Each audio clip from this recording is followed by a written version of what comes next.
Hello बच्चों, पिछले video में हमने देखा कि वर्ण किसे कहते हैं, वर्ण के कितने प्रकार होते हैं। आज का जो हमारा टॉपिक है वो है वर्ण विचार के अंतर्गत स्वरों का प्रयोग।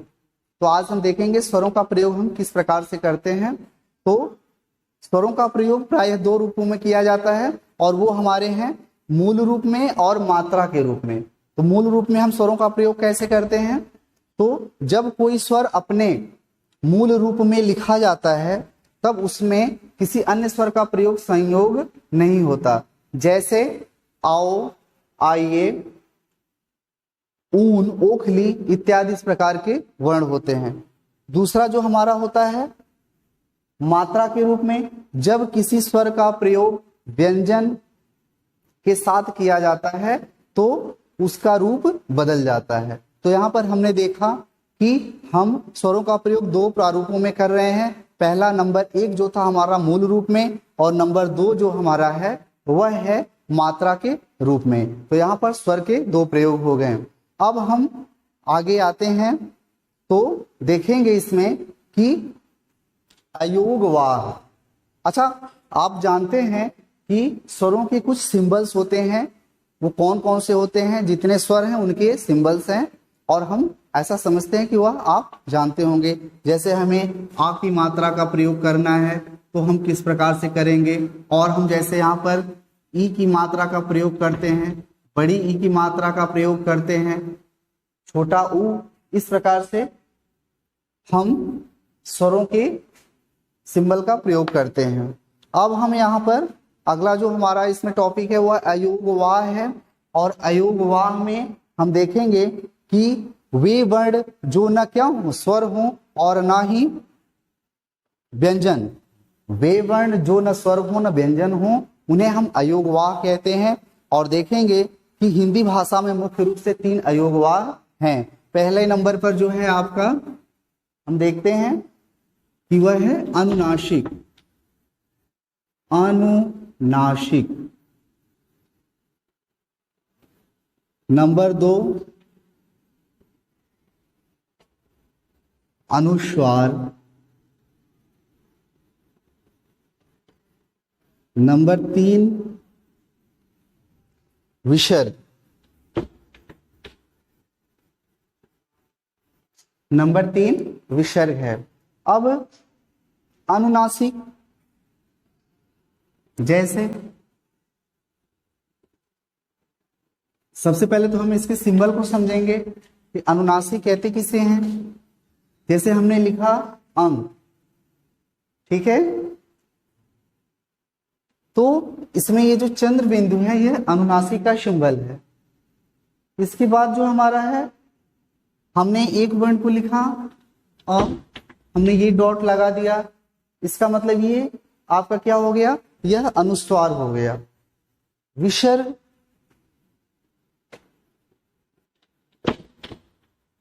मुख्य रूप से कहने का हमारा तात्पर्य है कि यहाँ पर आपका अनुनासिक, अनुस्वार और विसर्ग, ठीक है, यह तीनों जो हैं ये अयोगवाह के अंतर्गत आते हैं। तो शायद आपको समझ में आया होगा कि यहाँ पर अनुनासिक, अनुस्वार, विसर्ग ये तीनों अयोगवाह के अंतर्गत यहाँ पर प्रयोग किए गए हैं।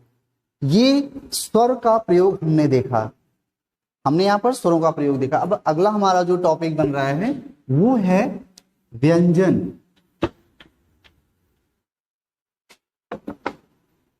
तो व्यंजन, जैसा कि हम जानते हैं कि जिन वर्णों का उच्चारण स्वरों की सहायता से किया जाता है उन्हें हम व्यंजन कहते हैं। जिन वर्णों का उच्चारण स्वरों की सहायता से किया जाता है उन्हें हम व्यंजन कहते हैं। जैसे अब इन्हें बोलते समय वायु जो है मुख में अलग अलग स्थानों का स्पर्श करते हुए जो है या रुक रुक कर निकलती है, और हिंदी वर्णमाला में जो व्यंजनों की संख्या है वह है 33, ठीक है। व्यंजनों के अब यहाँ पर हम विभेद देखेंगे। ये तो व्यंजन कहते किसे हैं हो गया।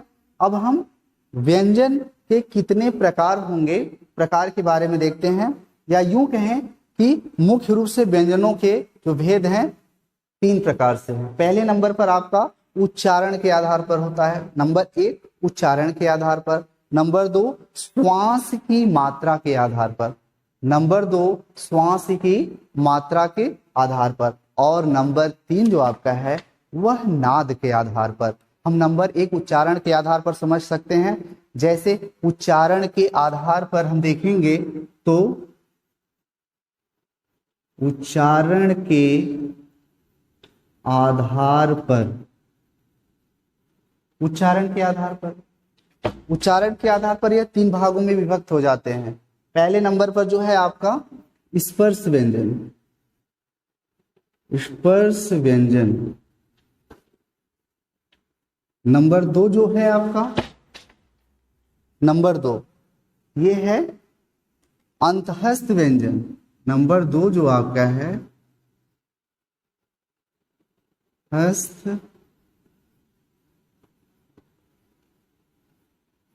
व्यंजन, अंतःस्थ व्यंजन। और नंबर तीन हो गया आपका ऊष्म व्यंजन, ऊष्म व्यंजन। स्पर्श व्यंजनों की संख्या कितनी होती है? ये क से, यानी कि यूं कहें क वर्ग से लेकर प वर्ग, यानी इनकी संख्या जो होती है वह 25 मानी जाती है। क यानी क, ख, ग, घ, यानी क से संबंधित पांचों वर्ण, च से संबंधित पांचों वर्ण, इसके बाद ट से संबंधित, प से संबंधित, इस प्रकार से हम फिर त से संबंधित, तो हम इस प्रकार से 25 जो है ये स्पर्श व्यंजनों की संख्या मानते हैं। अगला जो है आपका अंतःस्थ व्यंजन, इनकी संख्या जो होती है वह 4 होती है। ठीक है, अंतःस्थ वो होते कौन कौन से हैं? ये आपके हैं य, र, ल, व। ठीक है, और ऊष्म व्यंजन ये आपके कितने होते हैं? ऊष्म व्यंजनों की जो संख्या आपकी होती है यह भी 4 होती है। कौन कौन से?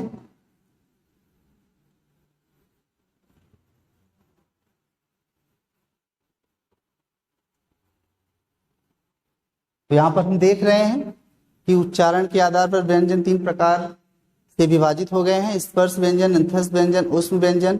स्पर्श व्यंजन की संख्या जो है हमारी 25 है, और अंतःस्थ व्यंजन की संख्या 4 है, और ऊष्म व्यंजन की संख्या आपकी 4 है। ठीक है, अब अगला जो हमारा इसमें है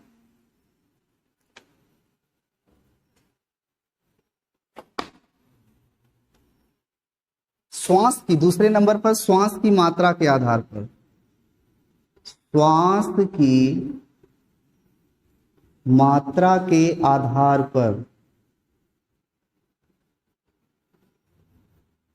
आधार पर, श्वास की मात्रा के आधार पर देखेंगे। श्वास की मात्रा के आधार पर इसको हम 2 भाग में विभाजित कर सकते हैं। पहले नंबर पर अल्प प्राण,